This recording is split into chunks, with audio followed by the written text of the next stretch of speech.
సంఘ నిర్వహణలో స్త్రీల బాధ్యత ఏంటి, తర్వాత సంఘ నిర్వహణలో యవనస్తుల బాధ్యత ఏంటి అనే దాన్ని మనం ఎక్కువగా మాట్లాడుకుంటున్నాం.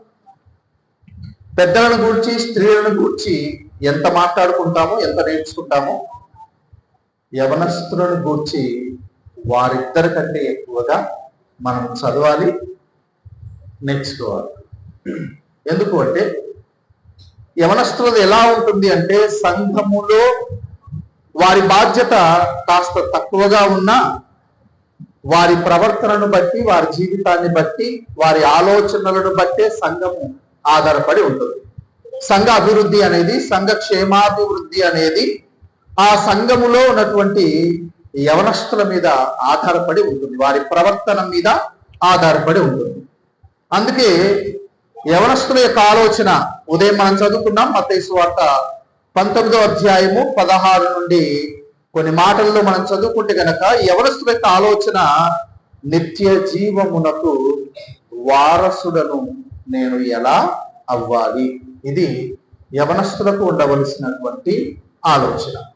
రెండవది, ఏ మంచి కార్యములు నేను చెయ్యాలి, ఏ మంచి కార్యములు నేను చెయ్యాలి, సంఘానికి ఉపయోగకరంగా నేను ఏ మంచి కార్యాలు చేయాలి, సమాజానికి ఉపయోగకరంగా నేను ఏ మంచి కార్యాలు చేయాలి, నా దేశానికి ఉపయోగకరంగా నేను ఏ మంచి కార్యములు చెయ్యాలి. ఇలాంటి ఆలోచనలు ఎప్పుడైతే యవనస్తులు కలిగి ఉంటారో దేశ క్షేమానికి, సమాజ క్షేమానికి, సంఘ క్షేమాభివృద్ధికి ఎంతగానో తోడ్పడుతుంది. కాబట్టి మనము నిత్య జీవానికి వారసులము అవ్వాలి, మంచి కార్యములలో మనము ఉండాలి.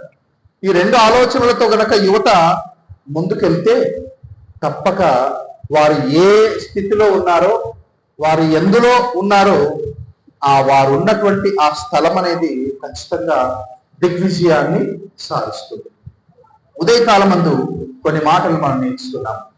ఇక ముందు కొనసాగిస్తూ ఒకసారి కాలేబును గురించి మనం ఆలోచిద్దాం.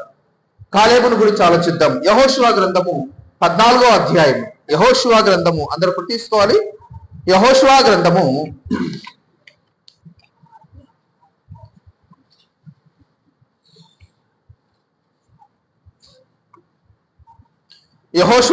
14వ అధ్యాయము 6 నుండి 15 వచనాల్లో ఉండేటువంటి విషయాన్ని మనం గమనిస్తే